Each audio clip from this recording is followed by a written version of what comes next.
নমস্কার বন্ধুরা, আমার নতুন একটা ব্লগে সবাইকে জানাই সুস্বাগতম। আজ বৃহস্পতিবার 15ই আগস্ট। তো দেখতেই পাচ্ছ আমার ছেলের স্কুল আছে প্রোগ্রাম, তো আমরা যাব। আর এদিকে আমার স্নান পুজো সব কমপ্লিট হয়ে গেছে। এখন বাজে প্রায় 9:45, তো আমরা বেরিয়ে পড়েছি। চা বিস্কুট খাওয়া হয়েছে আর রান্না হয়নি। আর আমরা যে বেরিয়েছি মোড়ের মাথার থেকে একটা টোটো পেয়ে গেছি, তো খুবই ভালো আর কি, কপালটা বলা যেতে পারে, নাহলে অনেকটা হেঁটে যেতে লাগে সে কান্তিচন্দ্র স্কুল মোড়ে, তারপরে আমরা টোটো রিক্সা যাই হোক পাই। তো দেখো ছেলে টোটোতে উঠতে ভয় পাচ্ছিল, কারণ ওই জায়গাটা অনেকটাই উঁচু ছিল, তাই ও রাস্তাটা ঘুরে গেল। তো আমরা টোটোতে উঠেছি, ওঠার পরে একটা টোটো চেঞ্জ করে আর একটা টোটোতে উঠেছি, কারণ আমাদের দুটো টোটো চেঞ্জ করতে হয়। তো দেখতেই পাচ্ছ এদিকে আমরা স্কুলে পৌঁছে গেছি। স্কুলের বড় গেটটা আজকে বন্ধ আছে, আমাদের ছোট গেটটা দিকে ঢোকাচ্ছে। তো আমাদের পৌঁছতে অনেকটাই দেরি হয়ে গেছে, কেননা 15টার সময় ওদের রিপোর্টিং টাইম ছিল, তো 15টার সময় আমরা বাড়ি থেকে বেরিয়েছি। তো যাই হোক, এমন কিছুই দেরি হয়নি, তবে অনেকেই চলে এসেছে। তো ছেলে চলে গেছে স্কুলের ভেতরে, কেননা ওদের প্রোগ্রামটা তো শুরু হয়ে যাবে এক্ষুনি, আর বেশিক্ষণ দেরি নেই। আর যারা যারা আমরা আর কি গার্জিয়ানরা আছি তারা সবাই বাইরে ওয়েট করছি, কেননা এই মাঠের মধ্যেই প্রোগ্রামটা ওদের হবে। তো এখন বাজে 9:45। তো দেখতেই পাচ্ছ সব স্কুলের ছেলেরা ড্রাম বাজাচ্ছে, আর ড্রাম বাজানোর মধ্যে থেকে আমাদের জাতীয় পতাকা উদ্বোধন করা হচ্ছে। আর জাতীয় পতাকা উদ্বোধন করছে আমাদের স্কুলের প্রিন্সিপাল স্যার। তো সবাই আমরা উঠে এখানে দাঁড়িয়ে আছি, কারণ জাতীয় পতাকা তোলা হচ্ছে বলে কথা। এবার বেলুনটা ওড়ানো হবে, তো প্রিন্সিপাল স্যার চলে এসেছেন এখানে মাঠের মধ্যে। তো বেলুনটাকে এবার ছেড়ে দেবে। তো দেখো বেলুনটা কি সুন্দর উড়ে যাচ্ছে, দেখেও খুব ভালো লাগছে। আর প্রত্যেক বছরই এরকমইভাবেই উদ্বোধনটা করা হয়, আর খুব সুন্দরভাবে এর অ্যারেঞ্জমেন্ট করা হয়েছে, দেখেও খুব ভালো লাগছে। স্টুডেন্ট টিচার এখানে প্রত্যেকেই সমানভাবে সহযোগিতা করেছে, নাহলে এত সুন্দর একটা অনুষ্ঠান অ্যারেঞ্জমেন্ট করা কোনো মতেই সম্ভব নয়। তো তোমরা দেখতেই পারলে পতাকা উদ্বোধন করা হয়ে গেল, আর এখন জাতীয় সঙ্গীত হচ্ছে। এরপরেই শুরু হলো প্রোগ্রামটা। প্রথমে করছে পেপেটরির বাচ্চারা, ওদের হয়ে গেছে একটা ছোট্ট ডান্স করা। এবার দেখো আমার ছেলেদের যে বন্ধুরা আছে তারা সবাই মিলে মাঠে চলে এসেছে, ওরা এখন গানটা করবে। আর ওকে তো দেখাই যাচ্ছে না, কেননা ও পেছন দিকটা চলে গেছে, যেহেতু একটু লম্বা আছে তাই ওকে পেছন দিকে দেওয়া হয়েছে। তো যাই হোক, ওদের গানটা খুব সুন্দর হয়েছে, আমরা সবাই দেখলাম প্রোগ্রামটা।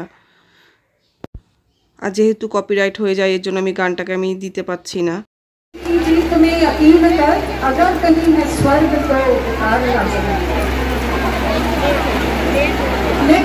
তো ছেলেদের গানের অনুষ্ঠানটা হয়ে গেছে। তারপর এখানে হচ্ছে ক্যারাটে, এখানে ছোটোর থেকে বড় সব ক্লাসই আছে এখানে। এরপরে হবে হিউম্যান পিরামিড, আর হিউম্যান পিরামিডটা করেছে একটু উঁচু ক্লাসের ছেলেরা। দেখতেই পাচ্ছ খুব সুন্দর করেছে ওরা, মানে যেটা বলার ভাষা নেই, এত সুন্দর করেছে। যখন আমরা সামনে দিয়ে দেখছিলাম তখন তো খুব অপূর্ব লাগছিল। এবার দেখো একজন তো অনেক উঁচুতে উঠে গেছে, যে এখন সে আমাদের জাতীয় পতাকাটাকে ওড়াচ্ছে, খুব অপূর্ব করেছে। এখানে আবার ছোট বাচ্চারা আছে, ওই 3, 4, 5, এরা করেছে ন্যাশনাল বার্ড পিকক, ভারত মাতাকে নিয়ে। তো দেখো খুব সুন্দর করেছে। স্কুলের নার্সারি থেকে 12 পর্যন্ত সব ক্লাসের বাচ্চারাই এই অনুষ্ঠানে যোগদান দিয়েছে। ভীষণ ভালো হচ্ছে প্রোগ্রামটা। যদিও আমার 15 আগস্টে আসা হয় না, এবার ছেলে যেহেতু অনুষ্ঠান করছে সেই সূত্র ধরেই আমার আসা হয়েছে। আর ছেলেদের প্রোগ্রামটা হয়ে গেছে, এবার বন্ধুরা মিলে সবাই ফটো তুলবে, তারই প্রস্তুতি চলছে। তো দেখো আমার ছেলের সামারতে ডান দিকে আছে ইন্দ্রনীল, বাঁ দিকে আছে অরিত্র, আর অরিত্রর পাশে হচ্ছে অঙ্কিত। ওরা 4 জন হচ্ছে বেস্ট ফ্রেন্ডস যাকে বলে, মানে একজন স্কুলে না আসলে তো আরেকজনের মুড অফ থাকে। যাই হোক, এবার 4 জনেরই আজকে প্রোগ্রাম ছিল, খুব সুন্দর 4 জনে প্রোগ্রাম করেছে। আর এই যে নাচটা দেখতে পাচ্ছ ডান্স, এটা হচ্ছে সবার লাস্টের ডান্স, এটা হয়ে গেলে আমরা চলে আসবো বাড়িতে। তো এখন বাজে প্রায় 11:30। তো স্কুলের প্রোগ্রামটা শেষ হয়ে গেছে, তো আমরা বাড়িতে চলে আসছি। তো দেখো ইন্দ্রনীলকে তো মানে আমার ছেলে ছাড়তেই চাইছে না, মানে মনে আরেকটু কিছুক্ষণ থাকতে পারলে ভালো হয়। আর এখানে আমার মেয়ের স্কুলে আসার কারণ হচ্ছে ভাই যেহেতু স্কুলে প্রোগ্রাম করবে, ওর খুব আনন্দ, তাই ও এসেছে। আর ওকে তো আমি স্কুলে প্রোগ্রাম করতে বারণ করেছি, কারণ এবার মাধ্যমিক দেবে, তো পড়াশোনার একটু চাপ আছে, কারণ রিহার্সাল করতে গেলে অনেক ক্লাস ওদের হয় না। তো যাই হোক, এবার দেখো ছেলে মেয়ে তো সকাল থেকে কিছু খাওয়া নেই, তো আমি একটু বাউলি আর ফুটি কিনে দিয়েছি, তো খেলো। আর মেয়ে একটু কেক খেয়েছিল। তো এবার এসেছি আমরা মিষ্টির দোকানে, এখান থেকে কিছু খাবার আমরা কিনে নিয়ে যাব, কেননা বাড়ি যে আর কিছু করার মতন অবস্থা নেই, মাথা প্রচণ্ড ব্যথা করছে।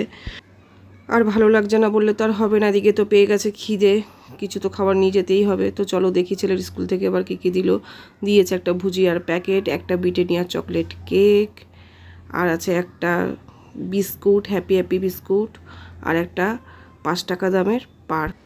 তো প্রত্যেক বছরই ওদের এই প্যাকেটটা করে, তো ছেলে তো খুব খুশি প্যাকেটটা পেয়ে।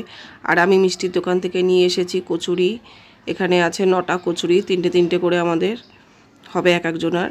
তো আমি সেই লাস্ট কাস্টমার, যে কচুরি নেওয়ার পরে আর কোনো তরকারি ছিল না। তো কপালটা বলতে পারো ভালোই, কেননা যদি তরকারিটা না পেতাম তাহলে হয়তো কচুরিটা আর আমার নেওয়া হতো না। আমার পরেও একজন 10টা কচুরির অর্ডার করলো, কিন্তু যেহেতু তরকারি শেষ হয়ে গেছে এজন্য সে আর নিতে পারলো না। আর এখানে দেখতেই পাচ্ছ আমি কাগজের প্লেটে খাবারটা বেড়ে নিয়েছি, কেননা আজকে আর বাসন মাজতে আমার ইচ্ছে করছে না। আর এটা খাওয়া হয়ে গেলে আমি কটা সেদ্ধ ভাত বসিয়ে দেবো। আর এদিকে ছেলে মেয়ে স্কুল থেকে এসে স্নানটা করেছে, কেননা প্রচুর গরম লাগছিল। আর ওরা কিন্তু স্কুলে যাওয়ার আগে একবার স্নান করে গেছে। তাহলে বন্ধুরা আজকের ভিডিওটা একটুখানি কিরকম লাগলো অবশ্যই জানাবে। যদি ভালো লাগে তবে লাইক, কমেন্ট এবং শেয়ার করো। টাটা।